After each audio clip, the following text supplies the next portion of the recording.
1993 जब पंजाब के police inspector Lavinder Singh के घर एक लड़के का जन्म हुआ, सबको लगा कि ये बेटा बड़ा होकर बाप जैसा इंस्पेक्टर बनेगा, जुर्म के खिलाफ आवाज उठाएगा। लेकिन किसे पता था कि आने वाले दिनों में ये क्राइम की दुनिया का बेताज बादशाह बन जाएगा।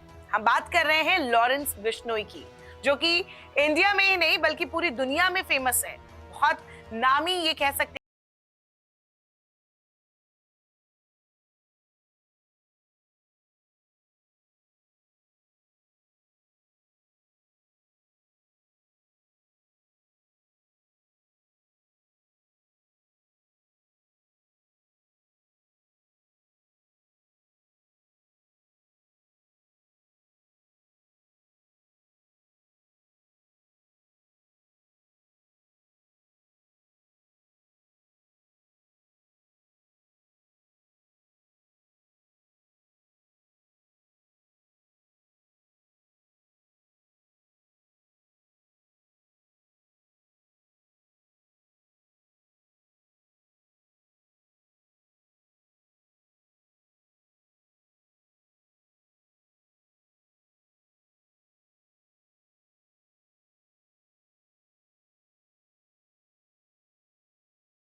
किसी ने उसको बताया कि उसकी कार में आग लगने से मौत हुई है, तो किसी ने बताया कि उसके दुश्मन गैंग ने उसकी हत्या कर दी है। इसके बाद कहा जाता है कि लॉरेंस बिश्नोई की जो एंट्री है क्राइम की दुनिया में एकदम सही तरीके से शुरू होती है। वो बड़े बड़े क्राइम करने लगता है, फिरौती, मर्डर, ट्रेसपासिंग, चोरी, इस तरीके की चीजों को वो अंजाम देता है और इसके बाद उस पर दर्जनों केसेस, एफआईआर भी होने लगते हैं। लगभग अगर चंडीगढ़ की बात करें तो चंडीगढ़ में उसके खिलाफ 7 से 8 एफआईआर रजिस्टर्ड है। तो गर्लफ्रेंड को खोने के बाद 2011 के आसपास, यानी कि 2011 से क्राइम शुरू होता है लॉरेंस बिश्नोई का, और इसके बाद लॉरेंस बिश्नोई कभी भी पीछे मुड़कर नहीं देखता। वो अपने छोटे मोटे गैंग बनाता है और सबसे पहला गैंग जो उसका बनता है वो होता है 007। कहा जाता है कि वो जेम्स बॉन्ड जो कि जासूस था उससे बहुत ज्यादा प्रभावित था और उसी की एक फिल्म आई थी 007, उसी से उसने अपना गैंग बनाया था और इस गैंग के जरिए वो छोटे मोटे क्राइम करता था। लेकिन इसके बाद आता है साल 2018। इसके पहले लॉरेंस बिश्नोई अपने लोकली काफी फेमस था, लेकिन उसे पूरी दुनिया में नहीं जानते थे लोग। लेकिन 2018 में जब सलमान खान को धमकी दी गई और उसके खिलाफ एक एफआईआर दर्ज की गई, उसके बाद लॉरेंस बिश्नोई फेमस हो गया। लॉरेंस बिश्नोई का एक वीडियो वायरल हुआ 2018 जून के वक्त में, जब उसने उसमें कहा था कि सलमान खान को मारेंगे और यही मारेंगे, और इस तरीके की वीडियो से वो हर तरफ जाना जाने लगा। लोग उसकी चर्चा करने लगे कि आखिरकार ये लॉरेंस कौन है, जबकि सिर्फ 25 साल का था लॉरेंस 2018 में। उसी वक्त वो जेल में था क्योंकि राजस्थान में 2 बिजनेसमैन से उसने फिरौती मांगी थी और एक ने पुलिस को शिकायत कर दी थी। इसी के बाद वो गिरफ्तार हुआ था और अजमेर जेल में शिफ्ट था। जेल में रहते हुए ही लॉरेंस ने अपने कॉन्टैक्ट्स बढ़ाने शुरू किए। 2018 में जैसे ही उसने एक वीडियो बनाया, उसके बाद जेल में रहते हुए उसने सोशल मीडिया पर एक्टिव होना शुरू किया। वो ऐसी धमकी देता रहा, पोस्ट करता रहा, और जितनी बार भी जो भी घटनाएं होती है, लॉरेंस बिश्नोई की गैंग जो है उसकी सबसे बड़ी खासियत यही है अब तक कि ज्यादातर मामलों में वो खुद कबूल कर लेते हैं कि उन्होंने ये काम किया है। इसके पीछे मकसद यही होता है कि उनका डर बना रहे लोगों में, ताकि उनकी धाक जमी रहे और इस तरीके की वारदात लगातार सामने आते रहे। खैर, लॉरेंस बिश्नोई के ताल्लुकात आनंद पाल, जो कि राजस्थान का बहुत बड़ा गैंगस्टर माना जाता है, जिस पर पिक्चरें भी बन चुकी है, उससे भी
इसके बाद अब नफेस सिंह राठी इस लिस्ट में शामिल हो गए हैं। हालांकि नफेस सिंह राठी को लेकर लॉरेंस बिश्नोई गैंग की तरफ से कोई कबूलनामा सामने नहीं आया है, लेकिन कहा जा रहा है कि उनकी हत्या में भी लॉरेंस बिश्नोई का हाथ था। इतना ही नहीं, लॉरेंस बिश्नोई के बारे में आपको बता दें कि सरकार का यह भी दावा है कि लॉरेंस बिश्नोई और उसके गैंग का प्रो खालिस्तान मूवमेंट से भी रिश्ता है। लॉरेंस बिश्नोई के बारे में एक खास बात है कि इसे अपना जुर्म का साम्राज्य चलाने के लिए जेल या उससे बाहर जाने की जरूरत नहीं है। जहां है वहीं से वो अपनी गैंग के टच में रहता है। उसके पास शार्प शूटर्स है जो किसी को भी मारने की सुपारी लेते हैं। इन सभी शूटर्स का निशाना कभी भी मिस नहीं होता। वैसे तो गैंगस्टर गैंग कई है, लेकिन आज की दुनिया में सबसे बड़ा गैंगस्टर लॉरेंस ही है। यही नहीं, लॉरेंस छोटे गिरोह को भी अपने साथ लेकर वारदात को अंजाम देता आया है। यही वजह है कि इसके गुर्गे जैसे गोल्डी बरार कनाडा में बैठे बैठे भारत में कांड कर देता है। विदेश से फरमान जारी होने के बाद भारत में इसके लोकल लोग कॉन्टैक्ट्स में आते हैं, हथियार मुहैया कराया जाता है और उसके बाद दुश्मन को खोजकर मारा जाता है। लॉरेंस बिश्नोई गैंग में इस समय संदीप उर्फ काला जठेड़ी, अनिल छिप्पी, राजू बसौदी जैसे कई गैंगस्टर हैं। विदेश से गोल्डी बरार, लिपिन नेहरा और रोहित गोदारा का नाम भी शामिल है। नमस्कार, मैं हूं मानक गुप्ता। अगर आपको हमारा ये वीडियो पसंद आया हो तो इसे लाइक और शेयर जरूर करें और हाँ, हमें सब्सक्राइब और फॉलो करना ना भूलें ताकि आप देश और दुनिया की कोई खबर मिस ना करें। तो जुड़े रहिए हमारे साथ और देखते रहिए न्यूज़ 24।